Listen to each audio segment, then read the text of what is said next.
the state of black business, which finds that access to capital is one of the biggest obstacles for black entrepreneurs trying to grow businesses more than any other demographic. Megan Cassella joins us now with more. Megan. Hey, Leslie. So we are here at D-City Smokehouse, a black-owned business in Washington that just expanded to its second location last year. But its owner, Melvin Hines, says he would like to grow even further, but he's lacking the access to the capital that he needs in order to do that. So after seeing his revenues grow some 20 to 30% year after year for more than a decade, Hines applied last year for a $100,000 loan, but he received only $45,000. And that remains the only large loan that he's received from a large bank. We're going to continue to grow, but having that capital, having that access to funds at any time, it just helps. It just helps you sleep better at night. Now, a new report out this week shows that Hines is not alone in this. The Alliance for Entrepreneurial Equity found that more than 2/3 of black business owners who applied for a loan last year were either completely or partially denied. That compares with about 44% of white business owners. And it's a big reason why just 2.5%, just 2.5% of all U.S. businesses are black owned. Now, black business owners like Hines say they have to become accustomed to hearing no when asking for capital, and they increasingly have to lean on alternative forms of financing. There's an expectation, quite frankly, of being rejected for the loan or for financing opportunities, not getting that venture capital opportunity, et cetera. So when you do push through, it really is extraordinary because it's not expected.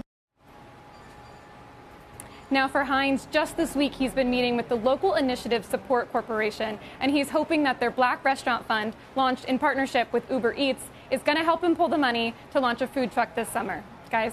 Oh, fascinating. Megan, thank you. Mark, your reaction to Megan's report. I know that there are reforms in place for the Community Reinvestment Act, which is aimed at helping borrowers in part in this demographic reach that access to capital. Do you think that the rules in place go far enough? Well, let me say this. I appreciate that report and for highlighting a great D.C.-based restaurant, but also highlighting the fact that notwithstanding the incredible entrepreneurial, if you will, instinct and desire in Black America amongst Latinos, women, and other historically left out communities, access to capital remains too elusive. So the Community Reinvestment Act is an important tool, but some in the financial services have sought to stop a rewrite of the Community Reinvestment Act by way of a federal lawsuit. So it's disconcerting that all of this pent-up economic potential amongst these businesses is on the sidelines, and the capital markets, from venture capitalists and others, banks and others, in some instances do not recognize the great potential.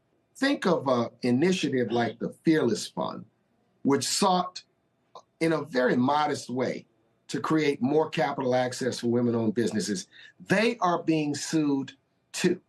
So the important thing I would hope that those in the capital markets who may be listening may understand the great potential, the emerging markets, the chance for profitability and economic growth lies within the borders of the United States of America amongst these businesses owned by African Americans, owned by Latinos, owned by first-generation business owners. It's tremendous potential for the economy, and we have to recognize that while regulators have to do a better job in dealing with the continuing discrimination in the marketplace, and financial services companies that made commitments in some instances after George Floyd must continue those commitments. This is all about economic growth. It's about jobs. It's about those things that we all talk about here on CNBC, growing the economy. Yep, it's an important story indeed, one we will continue to follow. Mark Morial, thank you for being here on a whole variety of topics today. Appreciate it. Thank you very much for having me.